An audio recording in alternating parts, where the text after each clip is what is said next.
I would like to thank each of you for joining me today in the series entitled Who the is Talking.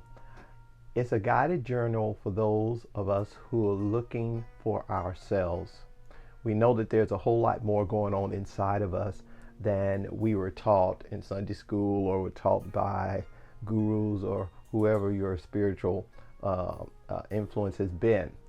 And you're on a journey trying to find out about you, going beyond the surface, going deep into the center.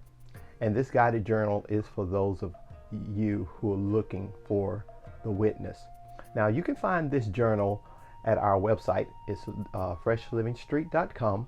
That's freshlivingstreet.com. And you can go to the media resource page and you will see a PDF with the same name, a guided journal looking for you, the witness. And you can download it, print it up, or put it on one of your devices. And it's a writing journal in a way to kind of help you think about some of the things that will be said. Now, you can find that journal, as I said, at freshlivingstreet.com on the resource media page. Now, also, I would like for you to like or subscribe to our YouTube channel, Fresh Living Street. Now, let's get into it. Now, let's talk about clearing up confusion. As you begin this journey with me, and as we begin to journal about this, think of this journey as an adventure thriller. I used to love to watch whodunit movies on television by Agatha Christie and by others, because it was always fun finding out, first the murder's done, and you have all these characters, and you must follow the facts and the clues to discover who done it. Well, through this series, we're doing the same thing with you. Through a series of thoughts, contemplations, and exercises, we will help you find the saboteur that lives within you, who must be exposed. Now, let's find out who's really residing in our minds. Now, we live most of our lives in our hearts and in our minds. There's a great deal of self-talk going on in our minds. It is said we make 35,000 decisions in one day. And just as a fun fact, we make an average of 227 decisions each day on food alone. Each decision carries certain consequences, whether that's good or bad. So one can only imagine the sheer weight or heaviness that most of us feel every day just in our thought lives.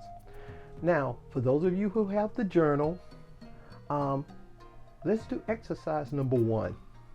Now, what you're going to do, you're going to find a quiet place and try thinking of nothing. You're going to close your eyes and just relax, breathe in and breathe out, and try to think of nothing or have no thoughts.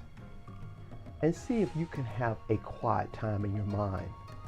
Now, for those of you who will be doing this, you will probably find out that it didn't work as you expected it would. Because maybe at this place on your journey, you need to become aware. And you ask, aware of what? Aware of the fact that you may not know who you are. And you may not know what's going on inside the mind. The best way to find out what something is by defining what something is not. So I don't know if you ever had the experience of being in a deep sleep. I mean, you're sleeping really good and something wakes you up suddenly, or someone wakes you up suddenly. And for a few seconds, you have to really try to find out who you are, because the place you wake up seems strange, and it comes back after a second or two that you're in your bed. And a lot of us have watched the scenes on television when a character who's been in an accident wakes up and asks, who am I? And you automatically say, oh, this chick has amnesia. Many of us have been at functions and asked the question by strangers, hello, who are you? And you give the answer, I am KC. I am a teacher. I am a candlestick maker. But Those are just things that you do. They're not who you are. Now let's go back to school for a minute. And do you remember the basics lessons, sitting in class, learning basic structures of a sentence? We learned about subject and verb agreements. Now let me take you back. Remember, the subject is the part of the sentence that contains the person or the thing performing the action or the verb in a sentence. Now stick with me, I'm getting somewhere. Then we learned about subject verb object connection. The subject and object had different or opposite functions. The subject is the doer of the action. Objects are the opposite. Instead of doing something, they are acted upon. Now let me give you this warning. Not understanding what function we perform in this earth suit is the beginning of our confusion. And I'll say that again. Us not understanding the function we perform. Remember, we're in this earth suit.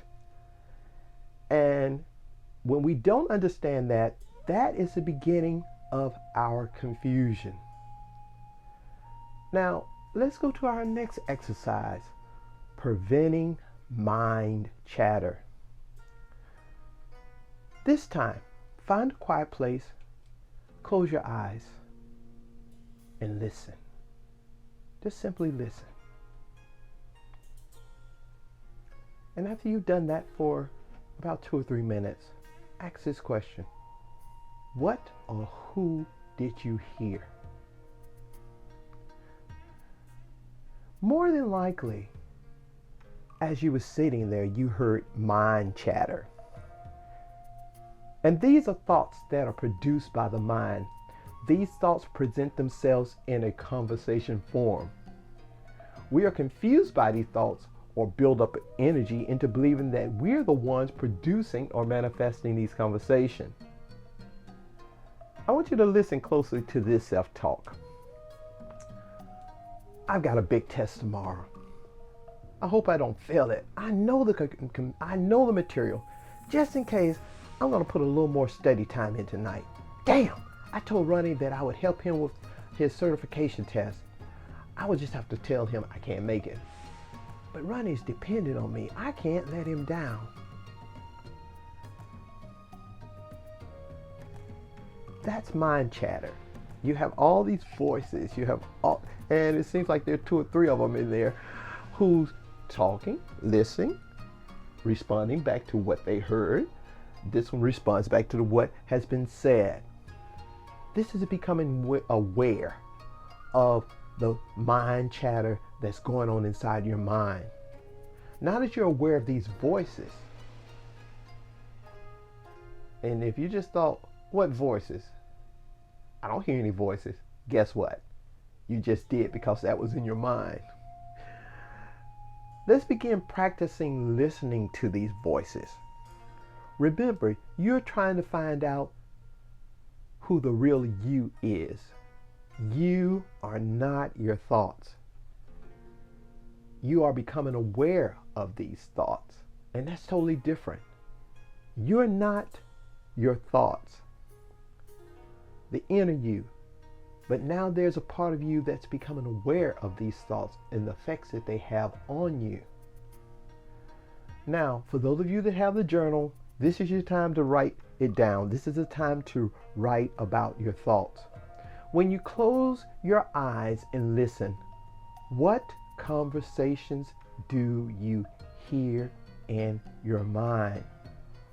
For example, for those of you who may be doing this at home and it's early in the morning and you're trying to get yourself together before you go to work, when you sit down and you start breathing and you're trying to calm yourself down, you'll hear thoughts about, oh, I don't have time for this. I've got to be going to work. I need to get some coffee. I'm hungry.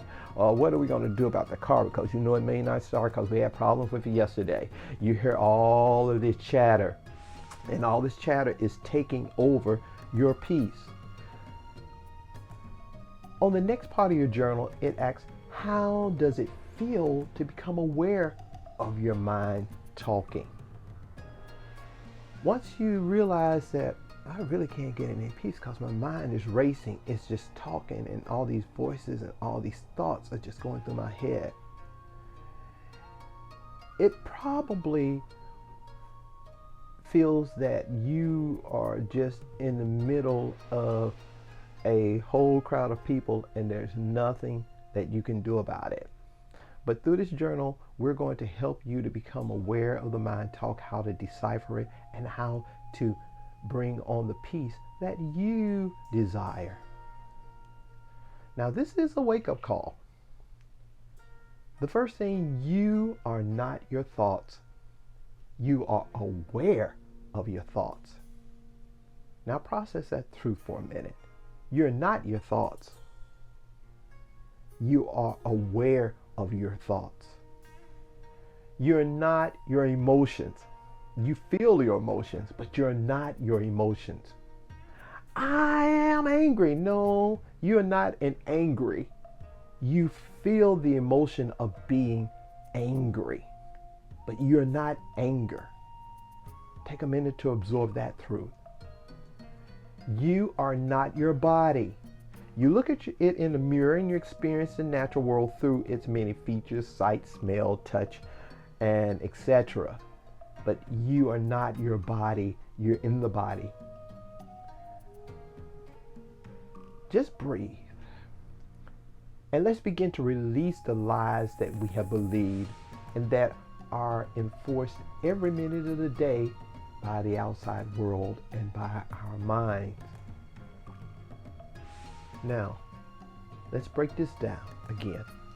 You are not your thoughts. The best way to make this truth realized is to step back and observe this mind chatter objectively. Remember, you're the subject and all this chatter is just objects. Now, for those of you who have the journal, I want you to write about the conversations in your head when you've lost your keys, your wallets, a lover, or whatever. Now, we're going to pretend that we're playwrights, and we're going to write down dialogue as if two characters are talking. Now, on the exercise, I'm going to give you a prompt. And as we remember in school, a prompt is just a sentence to get you started. You have you number one and you have you number two. Two separate yous. And the prompt would be, where are my keys? And I think all of us have had this conversation at least one or two times in our lives. Where are my keys? That was number one, you would say. Number two says, I know I had them to unlock the door last night. Now, you finish up the conversation, because I think all of us have had this conversation where we're asking ourselves, where do we look for? And we respond back again, who, what, or what we did. Or if you lost something or you broke up with somebody, you have this kind of crazy conversation. Now, I know it may sound kind of crazy, but this is what is going on in our minds. You must stop feeling that you are the one talking. You must know that you're not the one talking, because if that is true, who is the other person hearing and responding to the first voice? The whole play is mind chatter. You are the one who notices that mind chatter. Now I want you to breathe a little bit, because it only gets deeper as you go further into this lesson. Now let's learn about the voice. The first fact, this chattering never stops. The mind never shuts up. That's the first fact that we must know. This chatter, this mind chatter never stops. It's 24/7. You go to bed with it, you wake up with it, and even in the middle of the night, it will wake you up. Fact number two, the mind has an opinion about everything and everybody. It makes a judgment about everything and everybody. You can be driving down the street and the car's pulled over to the side, and to fill in the blanks, the mind will say, oh, they must have broke down. Oh, poor people. I hope somebody helps them. I wonder, do they have AAA? The mind has an opinion about everything and everybody. The mind must comment or describe everything it sees or hears.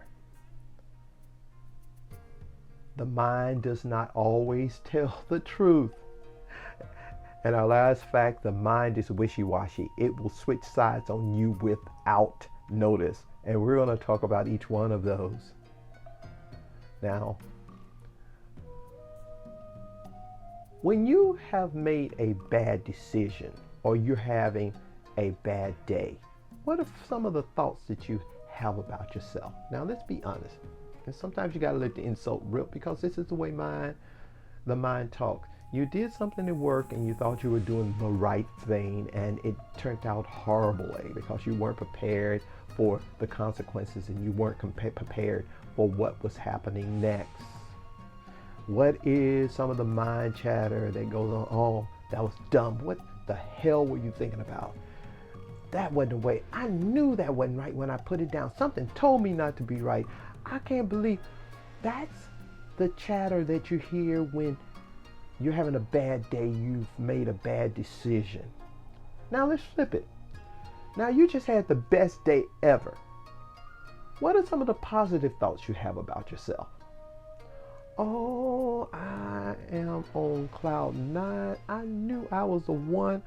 Oh man, you got it going on. This is what I'm talking about. This is the way it went. Good job. Now, being objective, if you're sitting watching this show on television, you're watching this person, seeing how the same mind has vastly different opinions about that person, this would make you, or should be apparent, that the voice that's inside our mind is not us. It's not you. The voice that you hear is not you. Now let's do another experiment.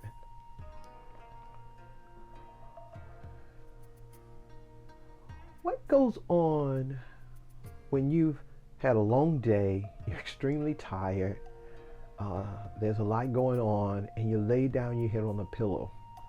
Now when the television was on while you were on the couch, you were watching it, or the television was watching you, and so you decide to get off the couch and go to bed. But when you get in that quiet, the mind starts racing. And you're sitting in the bed, and what do you do to quiet the voices? Do you breathe, or you try exercises, or you try to turn on little noises on your laptop of rain, or night noises to help you in your environment?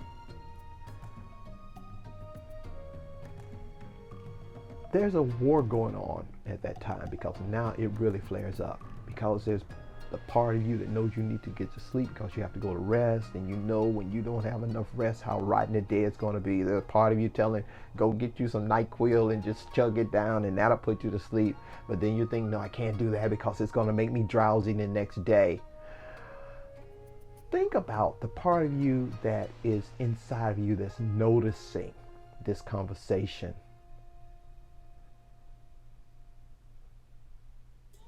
Now let's think about another time when the mind lies to you. Now, most of us have had this situation where you're with a friend and they say something, or they're doing something, and you're suspect, and you seem to have all of these different clues and facts and people talking to your ear about what this person is doing, because nobody really knows. All of a sudden they're acting different.